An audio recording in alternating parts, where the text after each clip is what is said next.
Hello दोस्तों, सारे तीर्थ बार बार गंगा सागर एक बार। गंगा सागर को तीर्थों का पिता कहा जाता है। कहने का तात्पर्य है कि गंगा सागर का अन्य तीर्थों की उपेक्षा अत्यधिक महत्व है। शायद यही कारण है कि जिन साधारण में ये कहावत बहुत ही प्रचलित है कि सब तीर्थ बार बार गंगा सागर एक बार। गंगा जिस स्थान पर समुद्र में मिलती है उसे गंगा सागर कहा गया है। गंगा सागर एक बहुत ही सुंदर वन द्वीप समूह है जो बंगाल की दक्षिण सीमा में बंगाल की खाड़ी पर स्थित है। प्राचीन समय में इसे पाताल लोक के नाम से भी जाना जाता था। कलकत्ते से यात्री प्राय जहाज में गंगा सागर जाते हैं। यहाँ मेले के दिनों में काफ़ी भीड़ भाड़ व रौनक रहती है, लेकिन बाकी दिनों में शांति व एकांकीपन छाया रहता है। तीर्थ स्थान सागर द्वीप में केवल थोड़े से साधु ही रहते हैं। यह अब वन से ढका और प्राय जनहीन है। इस सागर द्वीप में जहां गंगा सागर मेला होता है, वहां से 1 मील उत्तर में वामनखल स्थान पर एक प्राचीन मंदिर है। इस समय जहां गंगा सागर पर मेला लगता है, पहले यही गंगा जी समुद्र में मिलती थी, किंतु अब गंगा का मुहाना पीछे हट गया है। अब गंगा सागर के पास गंगा जी की छोटी धारा समुद्र से मिलती है। आज यहाँ सपाट मैदान है और जहाँ तक नजर आती है केवल घना जंगल।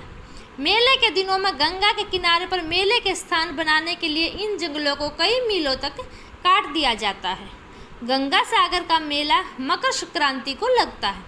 खाने पीने के लिए होटल, पूजा पाठ की सामग्री व अन्य सामानों की बहुत सी दुकानें खुल जाती हैं। सारे तीर्थों का फल अकेले गंगा सागर में मिल जाता है। संक्रांति के दिन गंगा सागर में स्नान का महत्व में सबसे बड़ा माना जाता है। प्राय यह दोपहर स्नान और मुंडन कर्म होता है। यहाँ पर लोग श्राद्ध व पिंडदान भी करते हैं। कपिल मुनि के मंदिर में जाकर दर्शन करते हैं। इसके बाद लोग लौटते हैं और 5 दिन मेला समाप्त हो जाता है। गंगा सागर से कुछ दूरी पर कपिल ऋषि का सन 1973 में बनाया गया नया मंदिर है, जिसके बीच में कपिल ऋषि की मूर्ति है। उस मूर्ति के एक तरफ राजा भागीरथ की गोद के लिए हुए गंगा जी की मूर्ति है और दूसरी तरफ राजा सागर तथा हनुमान जी की मूर्ति है। इसके अलावा यहाँ सांख्य योग के आचार्य कपिलानंद जी का आश्रम है। महादेव मंदिर, योगेंद्र मठ, शिव शक्ति महानिर्वाण आश्रम और भारत सेवाश्रम संघ का विशाल मंदिर है। रामायण में एक कथा मिलती है जिसके अनुसार कपिल मुनि किसी अन्य स्थान पर तपस्या कर रहे थे। ऐसे ही समय में अयोध्या के सूर्यवंशी राजा सगर एक अश्वमेध यज्ञ का अनुष्ठान करने लगे। उनके अश्वमेध यज्ञ से डरकर इंद्र ने राक्षस रूप धारण करके यज्ञ के अश्व को चुरा लिया और पाताल लोक में जाकर कपिल के आश्रम में बांध दिया। राजा सगर की 2 पत्नियां थीं, केशनी और सुमति। केशनी के गर्भ में ऐशमज पैदा हुआ और सुमति के गर्भ से 60,000 पुत्र।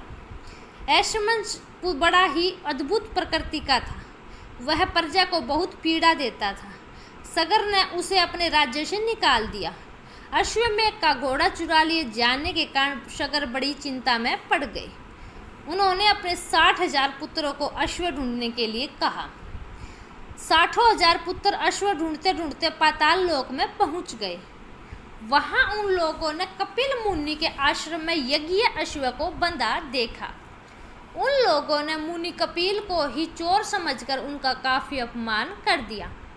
अपमानित होकर ऋषि कपिल ने सभी को शाप दिया, तुम लोग भस्म हो जाओ।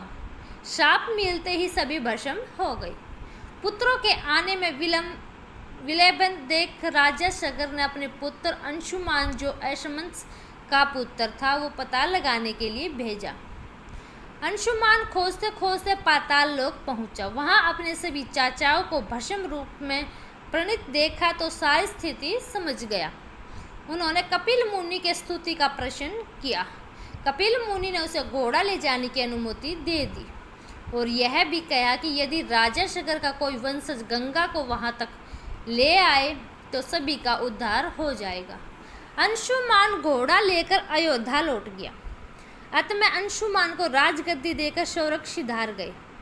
अंशुमान ने गंगा को पृथ्वी पर लाने का काफ़ी प्रयत्न किया, लेकिन सफल नहीं हो पाया। अंशुमान के पुत्र दिलीप ने दीर्घ काल तक तपस्या की, लेकिन वह भी सफल नहीं हो पाया। दिलीप के पुत्र भागीरथ ने घोर तपस्या की। गंगा ने आश्वासन दिया कि मैं जरूर पृथ्वी पर आऊंगी, लेकिन जिस समय मैं सर्वलोक से पृथ्वी पर आऊंगी उस समय मेरे प्रवाह को रोकने के लिए कोई उपस्थित होना चाहिए। भागीरथ ने इसके लिए भगवान शिव को प्रसन्न किया। भगवान शिव ने गंगा को अपनी जटा में धारण कर लिया। भागीरथ ने उन्हें पुनः प्रसन्न किया तो शिव जी ने गंगा को छोड़ दिया। गंगा शिव जी के मस्तक से 7 स्रोतों में भूमि पर उतरी। हरनांदी, पावनी और नलनी नामक 3 प्रवाह पूर्व की ओर चल पड़े। मंडक, सीता व सिंधु नामक 3 प्रवाह पश्चिम की ओर चले गए और अंतिम एक प्रवाह भागीरथी बताए हुए मार्ग से चलने लगा। भगीरथ पैदल गंगा के साथ नहीं चल सकते थे, उन्हें एक रथ दिया गया। भगीरथ गंगा को लेकर उसी जगह आए जहां उनके प्रतिमाह आदि भस्म हुए थे। गंगा सबका उद्धार करती हुई सागर में मिल गई। भागीरथ द्वारा लाए जाने के कारण गंगा का नाम भागीरथी भी पड़ा। जहां भागीरथ के पितरों का उद्धार हुआ, वही स्थान सागर द्वीप या गंगा सागर कहलाता है। गंगा सागर से कुछ दूरी पर कपिल ऋषि का सन 1973 में बनाया गया नया मंदिर है, जिसके बीच में कपिल ऋषि की मूर्ति है।